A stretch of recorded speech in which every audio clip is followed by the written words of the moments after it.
All right, so let's have a quick look at preliminary treatment and wastewater treatment. So this is going to have a lot of similarities to what we saw with drinking water treatment in what we call pre-treatment. So some very big similarities between the two, slightly different purpose when it comes to wastewater and slightly different process units that we need to be aware of. So the idea with preliminary treatment when it comes to wastewater is that we're preparing the wastewater, the raw wastewater, for the next step of wastewater treatment. So we're going to have primary, secondary, and tertiary wastewater treatment. And what we want to do in the preliminary treatment stage is make sure that the wastewater that's coming down through the water treatment plant is ready to go in those particular unit operations. And part of what preliminary treatment is going to do is try to reduce heavy solid content, equalize oxygen content, and equalize flow rate in the particular system. It's very similar to pre-treatment and drinking water. You're preparing all of that wastewater for the processes downstream, so those processes downstream function very effectively. So there's a lot of different purposes. We want to reduce or control the mass loading of TSS. So total suspended solids is something that can really cause issues downstream in wastewater treatments. So we try and equalize, reduce, or control the mass loading of TSS. We equalize flows from multiple sources. So remember, with wastewater treatment, we don't have one source, right? Drinking water treatment, we have groundwater, we have surface water, everything comes from one source. Wastewater is coming from multiple sources, and so you get spikes in flow, you get spikes in demand all day, and so we need to equalize flow, so that's important. We try to also neutralize any industrial mass loading. So sometimes from industrial processes, we have really acidic content or really basic content, and we need to neutralize that. And then we're also trying to protect our downstream treatment processes. So those are assets in a system. Those are things that we want to protect. And grit accumulation is a problem many times when you don't have adequate preliminary treatment, and it causes unintended damage to units downstream. So these are some of the key purposes of preliminary treatment. There are many different types of preliminary treatment, and we're going to talk about some of these in class in detail, but some of them that you should be aware of are screening and shredding. So let me grab my laser pointer. So that's what's being shown in this particular figure over here. This is a bar screen, very similar to drinking water, but meant to kind of remove some of those heavier solids that you see here. We also have grinders, which are shown down at the bottom, which basically, as their name suggests, grind up that material so that it's a little bit more in that dissolved state and it's not so heavy and thick when it gets into the system, right? Fun stuff to talk about. So we also talk about grit removal, possibly aeration. So sometimes if we're trying to control our BOD content, right? BOD is related to oxygen demand. Aeration is related to putting oxygen into the water. Sometimes we want to be careful about aeration in preliminary treatment if BOD is a particular concern. Then we have flow equalization and neutralization. So these are some pictures of some of those different processes. So you have a grit chamber up in the top, and all you're basically doing here is you're doing a pre-sedimentation chamber. It's very similar to drinking water where you're just trying to get that big grit out of the system. On the top right, you have an aeration chamber. So you can see some air diffusers on the bottom, and they are pumping air into the system to add dissolved oxygen to the system. Let me grab my laser pointer so you can see. I think the one that's probably the most important with wastewater that's very different from drinking water is flow equalization. So what you'll see is that there's a fluctuating flow coming into a system, and this doesn't have animation on it, but you could imagine that sometimes that arrow is bigger or smaller than what it is right now. And so that fluctuating inflow, that's kind of something that we want to control basically coming into our wastewater treatment plant. So many times flow equalization is just a tank. And so what's going to come out of the tank is a steady flow that goes into the water treatment plant, and that's important. We also have what are called commutators, can't say that, which basically have a rotating screen that cuts through solids to make them smaller.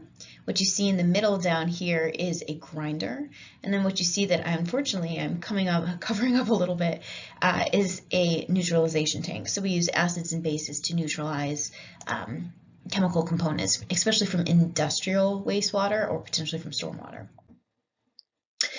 So key concepts for preliminary treatment.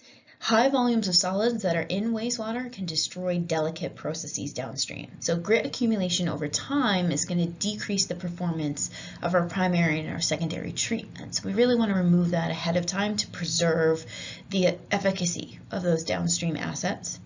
Pre-treatment is really necessary to reduce that solids load, to really make sure that that solids load is, they're not big solids, they're small solids coming into the systems, and they're things that we can handle. And then remember that wastewater treatment plants receive wastewater from different locations at different times, so we need to know who's producing wastewater and when the wastewater is being produced so that we can have those flow equalization tanks. So key parameters you're going to need to know when we're talking about any of these preliminary treatment unit processes. We're going to need to know the mass loading of TSS. Solids is going to be really important when it comes to preliminary treatment. BOD to a lesser extent. If we need aeration, then it is definitely a conversation that we have, but solids is really kind of the main focus of many preliminary treatment processes. So we're going to need to know that composition. So we've been talking about, what's in the wastewater and who's producing wastewater. That's going to be really important for preliminary treatment. We can use lots of different things downstream, and we know how those work, but we need, again, good wastewater to get great wastewater quality downstream. So preliminary treatment is really going to facilitate that by understanding who's producing what and what they're adding to the wastewater. And then you're going to need to know flow coming in, right? So if you have spikes in flow, you're definitely going to need equalization. As you work through homework 7, hopefully you will start to see how those peaks have an influence.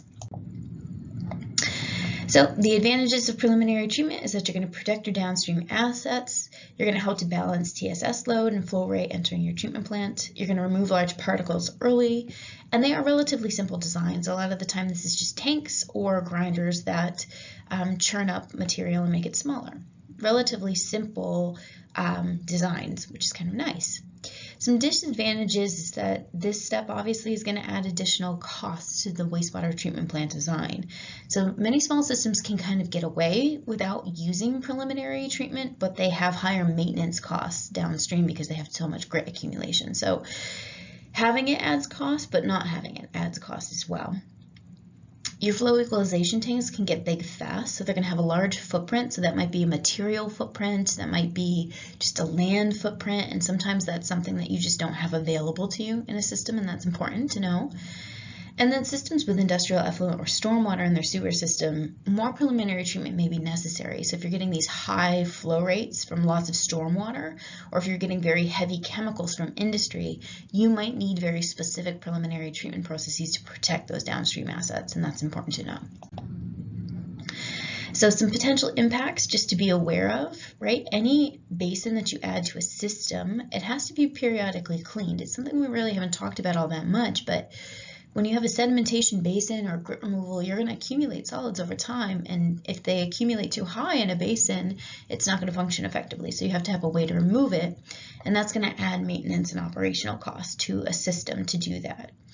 And then those solids that are removed from basins need to be treated, and that has associated potential economic costs and environmental costs, but it also potentially has economic benefits and environmental benefits. Some solids can be recovered.